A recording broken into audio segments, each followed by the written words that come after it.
আমি একটা সুন্দর রিকোয়েস্ট পেয়েছি। একজন জিজ্ঞেস করছে যে এই যে রিসেন্টলি বার্লিনে সমকামীদের ওপর যে অ্যাটাকটা হলো সেটাকে আপনি কি চোখে দেখছেন?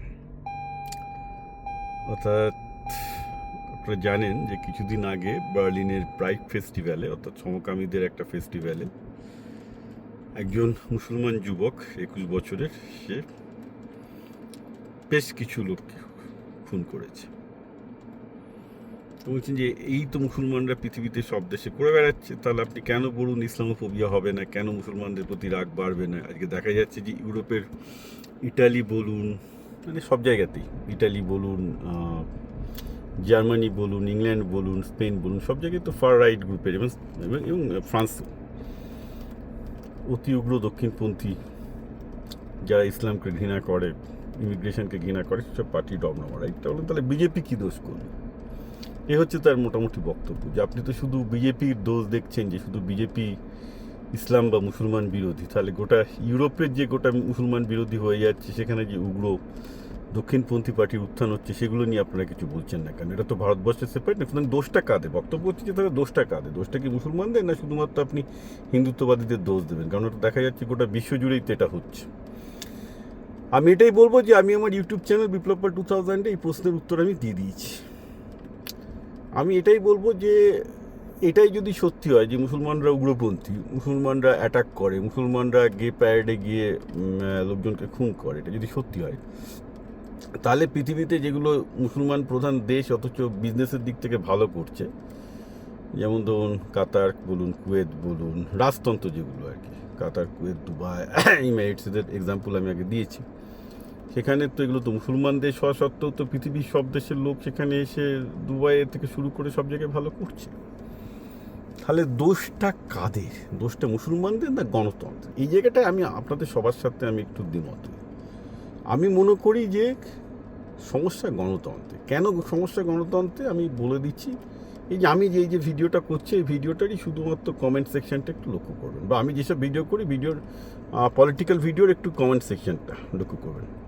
দেখবেন বেশ কিছু ইসলামপন্থী, বামপন্থী একদম শিম্পাঞ্জির মতো হাম হাম হাম হাম করতে করতে এগিয়ে আসে। কোনো যুক্তি নেই, কোনো তথ্য নেই, এইসব করবে। হ্যাঁ, কি ইভলিউশন হয়নি? কিসের ইভলিউশন হয়নি? মানুষ থেকে, শিম্পাঞ্জি থেকে যে মানুষ হয়েছে না, মানুষ তো মানুষের, আমাদের ইমোশনাল এবং মানুষের একটা স্তর যেমন অ্যানিম্যাল, খুব এখানে যৌনতা আছে, ঘৃণা আছে, রাগ আছে, ভালোবাসা আছে, না এই স্তরটা হচ্ছে একদম পাশবিক আমাদের, মানে একদম শিম্পাঞ্জির মতো। তারপর মানুষের স্তরটা কোনটা? যেটাতে একটা লজিক্যাল বিশ্লেষণ, প্রগতিশীলতা, যুক্তিবাদ যেগুলো কাজ করে, সেটা হচ্ছে লজিক্যাল লেয়ার। তো গণতন্ত্রের সমস্যাটা হচ্ছে ওইখানটায় গিয়ে, যে গণতন্ত্রে শিম্পাঞ্জির দর মানুষের থেকে বেশি। অর্থাৎ গণতন্ত্রে আপনি দেখুন যে আমাকে দুদিন আগে কয়েকজন মুসলমান বলেছিলেন যে তারা আহত হয়েছেন, যেহেতু শুভেন্দু অধিকারী তাদেরকে শুক্রবারই বলেছেন, আরও অনেক অনেকে বাজে বাজে কথা বলেছেন। কিন্তু উল্টোটাও তো সত্যি। হুমায়ুন কবির, যিনি বলছেন যে হিন্দুদের কেটে ভাগীরথীতে ভাসিয়ে দেবেন, তিনি দুটো মুসলমান প্রধান জায়গা থেকে অনায়াসে 30-40 হাজার ভোটে জিতে এলেন। অর্থাৎ মুসলমানদের মধ্যেই বলুন আর হিন্দুদের মধ্যেই বলুন, যাদের শিম্পাঞ্জির মতো হা হা হা হা এসব করতে পারবে, তারাই জিতছে গণতন্ত্রে। তো এটা একটা গণতন্ত্রের সমস্যা। আপনি ইউরোপে বলুন, যাই বলুন না কেন, সব জায়গাতেই মেজর সমস্যা হচ্ছে একটা প্রগতিশীলতার মোড়কে আমরা মানুষকে শিম্পাঞ্জি হতে দিয়েছি, and that cannot be the law. এবং এই ব্যাপারটা কিন্তু British political scientist Thomas Hobbes বহুদিন আগে বলে গেছিলেন যে সঠিক গণতন্ত্র করতে গেলে মানুষ কিন্তু শিম্পাঞ্জির মতো। যদি সঠিক গণতন্ত্র করতে হয়, তাহলে কিন্তু মানুষের ওপর কড়া আইন কানুন না থাকলে এবং পুলিশি ব্যবস্থা করা না থাকলে হবে না। এবার গণতন্ত্রে সেটা সম্ভব নয়, বিশেষ করে ভারত বা বাংলাদেশ বা পাকিস্তানের মতো গণতন্ত্রে আরোই সেটা সম্ভব নয়। কারণ যারা শিম্পাঞ্জির মতো হুক্কা হুয়া করতে পারবে, ঘৃণা ছড়াতে পারবে, ওর বিরুদ্ধে ঘৃণা ছড়াতে পারবে, তার তত বাজার দর বাড়বে। এটা হচ্ছে গণতন্ত্র, ঠিক আছে? That's why I am not big on democracy.